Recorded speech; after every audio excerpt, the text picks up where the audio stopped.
गुरुजी, हमारे गांव के कुछ धनी परिवार ज़रूरतमंद लोगों को ब्याज पर पैसा देते हैं। सामान्य रूप में 3% प्रति माह ब्याज, जो साल का 36% होता है, ब्याज लेते हैं। मैंने देखा है कि जितने भी परिवार ब्याज लेते हैं उनके साथ बहुत बुरा घट रहा है। पैसे बीमारियों में बहुत अधिक जा रहे हैं। ब्याज लेने वाले परिवार बिल्कुल भी सुखी नहीं हैं। क्या ये ब्याज लेने की वजह से हो सकता है? क्योंकि गांव के काफ़ी लोग कहते हैं कि ब्याज का पैसा फलता नहीं है। नानी का, यजमानी का, दानी का, रानी का, ये उसमें आता ऋण में, ये चलते तो नहीं है। इसमें दिक्कत आती ही है जब तक उसका सही मार्ग ना पता हो। और बहुत सारे धर्मों में तो इसको पूरा निषेध है। इससे मुख्यतः इस्लाम में भी इसका निषेध है। वो कहते हैं कि नहीं, हालांकि अब सब जगह सब चीज़ें चल रही हैं, वहाँ के मिडिल ईस्ट के देशों में भी बैंक में हैं और भी चीज़ें हैं।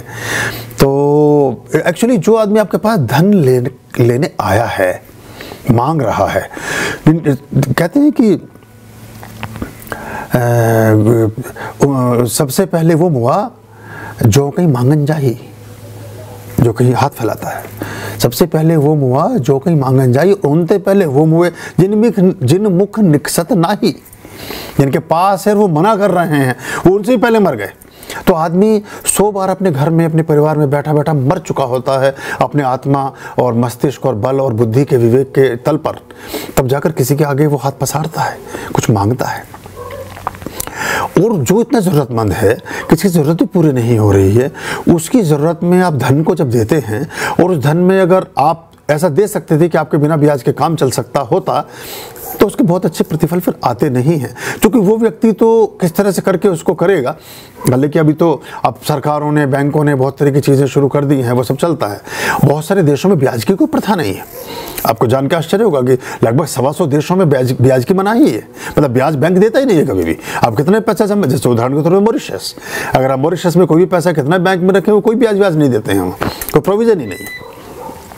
तो उसको ऐसा माना गया है कि ये कहीं ना कहीं एक ऐसी चीज़ को लेकर साथ आता है जिसमें व्यक्ति के साथ भावना नहीं जुड़ी है। क्योंकि वो बड़े मन पे पत्थर रख के तो पैसा लिया उसने, और फिर उसे लगता है कि जो मैंने लाभांश अर्जित किया, इस पैसे को लगाकर अपने धंधे में, काम में, बिजनेस में जो प्राप्ति हुई, उसका बड़ा हिस्सा सूद के रूप में उसने दे दिया। तो कभी भी वो प्रसन्नतापूर्वक नहीं देगा उस धनराशि को। और जो धनराशि प्रसन्नतापूर्वक नहीं आती, वो रोग, राग, ऋण और आग इनको लेकर आती है।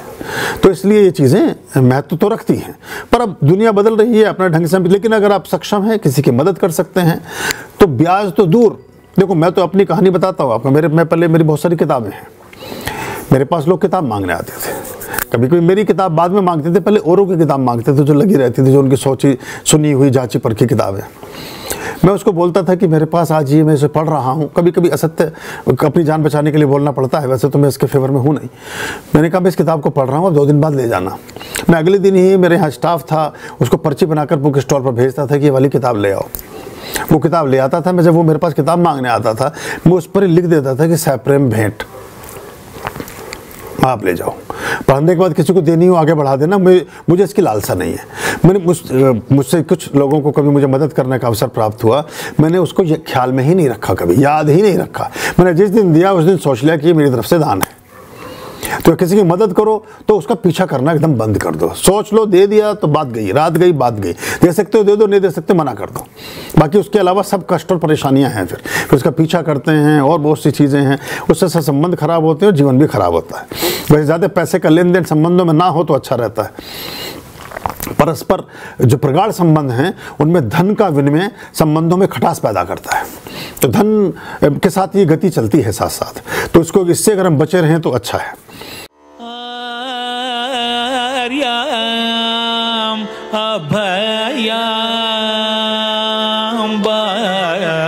भज रे।